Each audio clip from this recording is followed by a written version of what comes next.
Ya, selanjutnya saya, Agung Dwi Saputra, akan melanjutkan presentasi chapter 9 part 5 terkait Experimental Research Design. Nah, apa itu Experimental Research Design? Banyak desain eksperimen yang sangat variatif dalam mengendalikan hubungan antara variabel bebas dan terikat.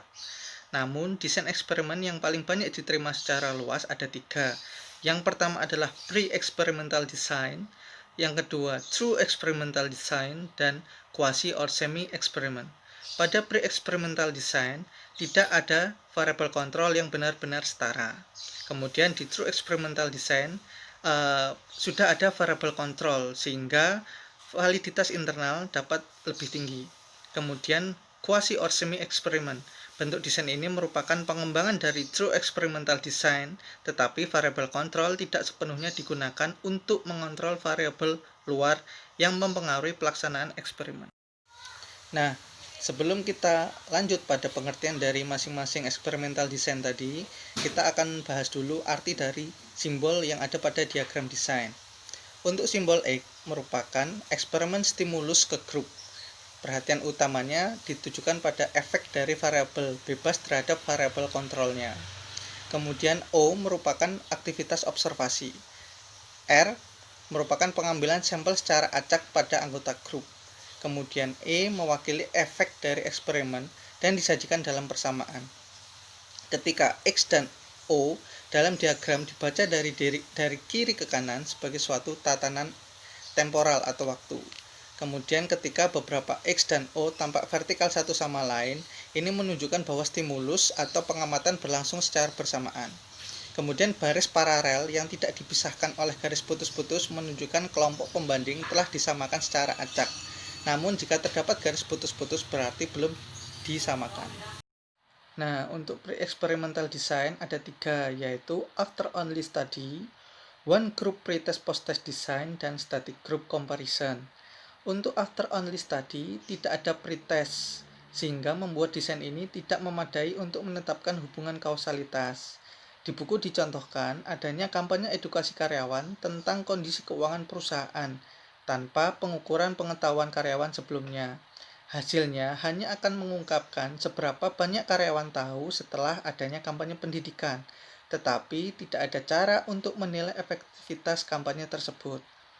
Yang kedua adalah one group pretest post-test design. Pada desain eksperimental ini, terdapat pretest sebelum diberi perlakuan. Hasil treatment dapat diketahui dengan lebih akurat karena dibandingkan dengan keadaan sebelum diberi treatment tersebut. Nah, kemudian yang ketiga adalah static group comparison.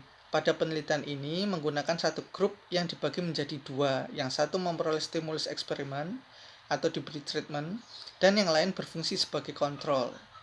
Nah, untuk lebih jelasnya, di buku dicontohkan adanya penelitian terkait change beverage consumption, di mana peneliti John Hopkins melihat hubungan yang kuat antara minuman sugar sweetened beverage atau SSB dengan obesitas remaja kulit hitam.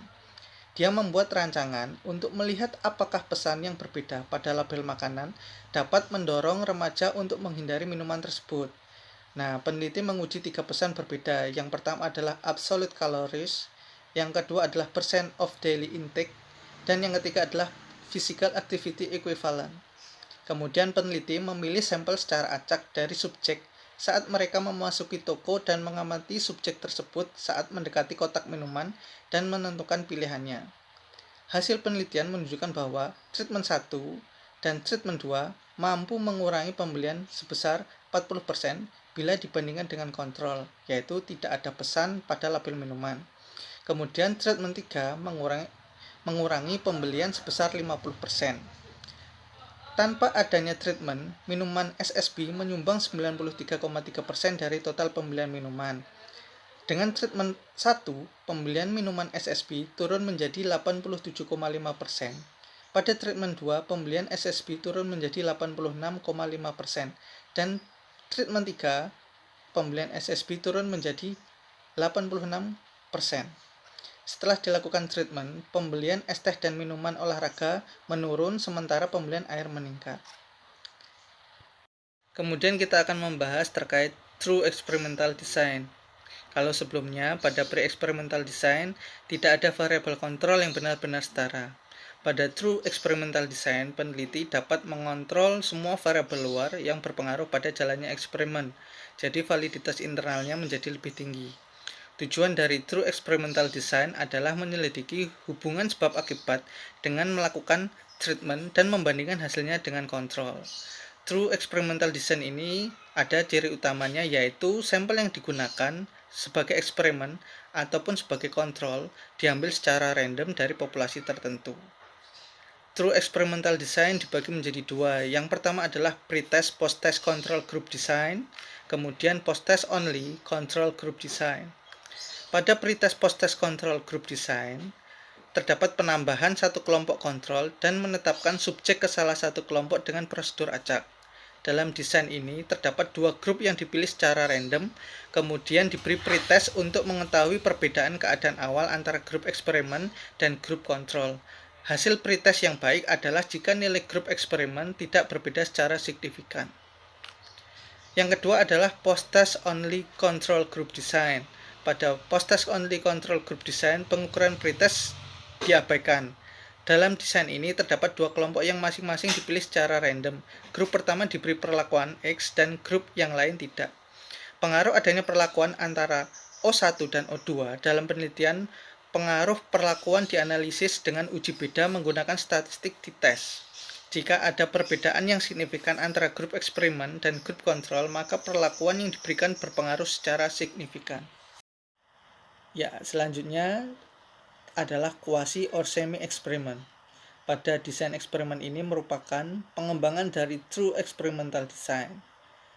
Bentuk desain ini mempunyai variabel kontrol, tetapi tidak digunakan sepenuhnya untuk mengontrol variabel luar yang berpengaruh pada pelaksanaan eksperimen. Desain digunakan jika peneliti dapat melakukan kontrol atas berbagai variabel yang berpengaruh, tetapi tidak cukup untuk melakukan eksperimen yang sesungguhnya. Dalam eksperimen ini, jika menggunakan random, tidak diperhatikan aspek kesetaraan maupun group control. Dibagi menjadi tiga. Yang pertama adalah non-equivalent control group design, kemudian spirit sample pre-test post-test design, dan group time series design. Pada non-equivalent control group design, sedikit berbeda dari pre-test post-test control group design. Perbedaannya adalah kelompok treatment dan kontrol tidak ditetapkan secara acak. Kemudian pada spirit sample pre-test post-test design, rancangan ini paling dapat diterapkan ketika kita tidak tahu kapan dan kepada siapa harus memperlakukan treatment, tetapi kita dapat memutuskan kapan dan siapa yang akan diukur. Pada group time series design, ciri desain ini adalah grup yang digunakan tidak dipilih secara random. Sebelum diberi perlakuan, grup diberi pretest sampai 4 kali, dengan maksud untuk mengetahui kestabilan dan kejelasan keadaan grup sebelum diberi treatment. Jika hasil pretest selama 4 kali ternyata nilainya berbeda, berarti grup tersebut dalam kondisi tidak stabil dan tidak konsisten. Setelah kondisi tidak labil, maka perlakuan baru dapat diberikan.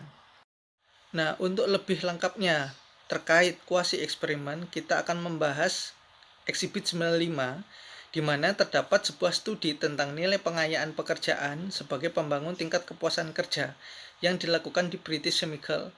Proyek itu menggunakan multiple group time series quasi eksperimen, di mana dua bagian departemen bertindak sebagai experimental group dan dua bagian bertindak sebagai kontrol.